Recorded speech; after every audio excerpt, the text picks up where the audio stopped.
भविष्य का दूसरा नाम है संघर्ष। हृदय में आज इच्छा होती है और यदि पूर्ण नहीं हो पाती तो हृदय भविष्य की योजना बनाता है।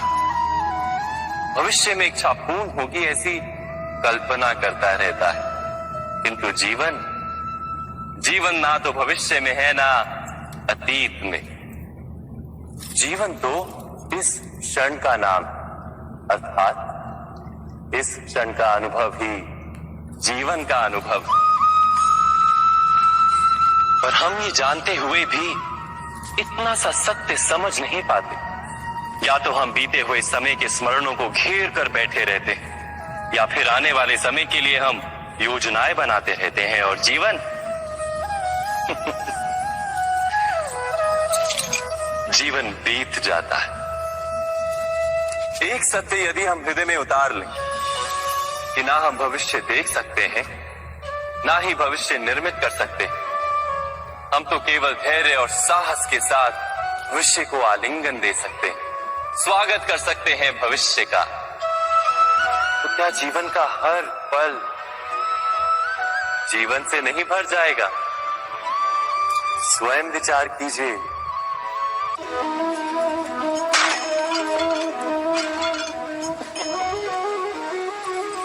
कभी कभी कोई घटना मनुष्य के जीवन की सारी योजनाओं को तोड़ देती और मनुष्य उस आघात को अपने जीवन का केंद्र मान लेता। पर क्या भविष्य मनुष्य की योजनाओं के आधार पर निर्मित होते हैं? नहीं। किसी ऊंचे पर्वत पर सर्वप्रथम चढ़ने वाला उस पर्वत की तलाई में बैठकर जो योजना बनाता है, क्या वही योजना उसे उस पर्वत की चोटी तक पहुंचाती है? नहीं, वास्तव में वो जैसे जैसे ऊपर चढ़ता है वैसे वैसे उसे नई नई चुनौतियां, नई नई विडंबनाएं, नए नए अवरोध मिलते हैं। प्रत्येक पद पर वो अपने अगले पद का निर्णय करता है। प्रत्येक पद पर उसे अपनी योजनाओं को बदलना पड़ता है। कहीं पुरानी योजना उसे खाई में ना ढकेल दे। वो पर्वत को अपने योग्य नहीं बना पाता, केवल स्वयं को पर्वत के योग्य बना सकता है। क्या जीवन के साथ भी ऐसा ही नहीं? जब मनुष्य जीवन में किसी एक चुनौती को, एक अवरोध को अपने जीवन का केंद्र मान लेता है, अपने जीवन की गति को ही रोक देता है, तो वो अपने जीवन में सफल नहीं बन पाता और ना ही सुख और शांति प्राप्त कर पाता। अर्थात जीवन को अपने योग्य बनाने के बदले स्वयं अपने को जीवन के योग्य बनाना ही सफलता और सुख का एकमात्र मार्ग नहीं। स्वयं विचार कीजिए।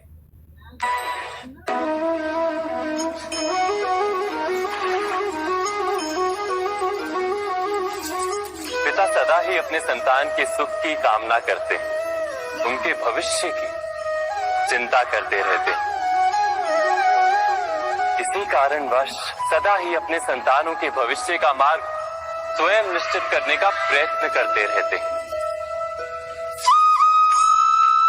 जिस मार्ग पर पिता स्वयं चला है, जिस मार्ग के कंकर पत्थर को स्वयं देखा है, मार्ग की छाया, मार्ग की धूप को स्वयं जाना है, उसी मार्ग पर उसका पुत्र भी चले, यही इच्छा रहती है हर पिता की। निसंदेह उत्तम भावना है ये, किंतु 3 प्रश्नों के ऊपर विचार करना हम भूल ही जाते हैं। कौन से प्रश्न? प्रथम प्रश्न, क्या समय के साथ प्रत्येक मार्ग बदल नहीं जाते? क्या समय सदा ही नई चुनौतियों को लेकर नहीं आता? तो फिर बीते हुए समय के अनुभव नई पीढ़ी को किस प्रकार लाभ दे सकते हैं? दूसरा प्रश्न, क्या प्रत्येक संतान अपने माता पिता की छवि होता है? हाँ, संतानों को संस्कार तो अवश्य माता पिता देते हैं, किंतु भीतर की क्षमता तो ईश्वर देते हैं। तो जिस मार्ग पर पिता को सफलता मिली है, विश्वास है कि उसी मार्ग पर उसकी संतानों को भी सफलता और सुख प्राप्त होगा। तीसरा प्रश्न, क्या जीवन के संघर्ष और चुनौतियां लाभकारी नहीं होती? क्या प्रत्येक नया प्रश्न एक नए उत्तर का द्वार नहीं खोलता? तो फिर संतानों को नए नए प्रश्नों, संघर्षों और चुनौतियों से दूर रखना, ये उनके लिए लाभ करना कहलाएगा या हानि पहुंचाना? अर्थात जिस प्रकार संतान के भविष्य का निर्माण करने के बदले उसके चरित्र का निर्माण करना श्रेष्ठ है, वैसे संतानों के जीवन का मार्ग निश्चित करने के बदले उन्हें नए संघर्षों के साथ जूझने के लिए मनोबल व ज्ञान देना अधिक लाभदायक नहीं होगा? स्वयं विचार कीजिए।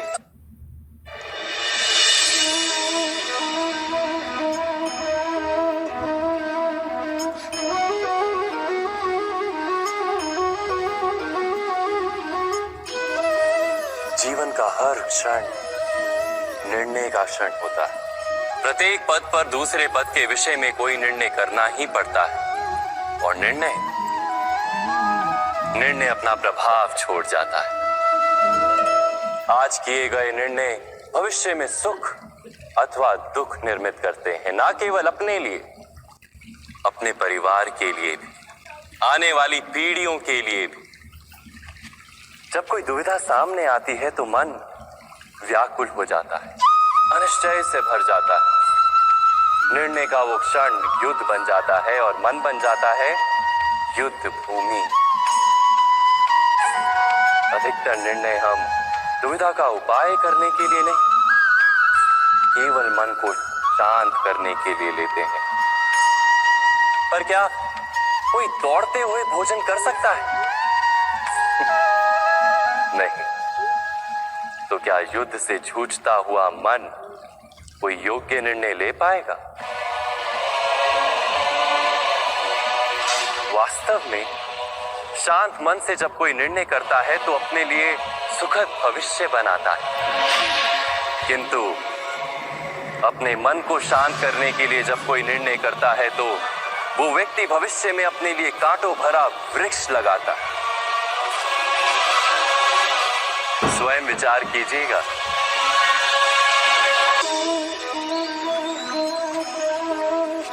सबके जीवन में ऐसा प्रसंग अवश्य आता है कि सत्य कहने का निश्चय होता है हृदय में, किंतु मुख से सत्य निकल नहीं पाता। कोई भय मन को घेर लेता है। किसी घटना अथवा प्रसंग के बारे में बात करना या फिर स्वयं से कोई भूल हो जाए उसके बारे में कुछ बोलना, क्या ये सत्य है? नहीं, ये तो केवल तथ्य है। अर्थात जैसा हुआ था वैसा केवल बोल देना सामान्य सी बात है।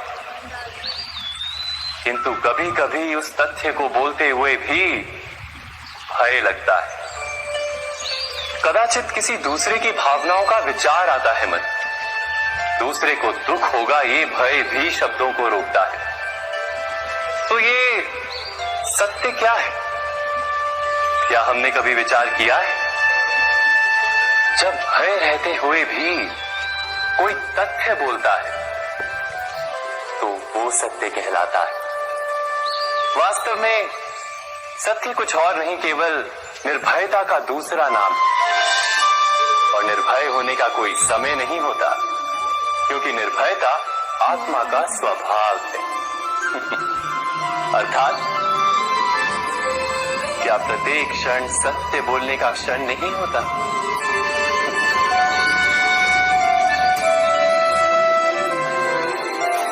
स्वयं विचार कीजिए।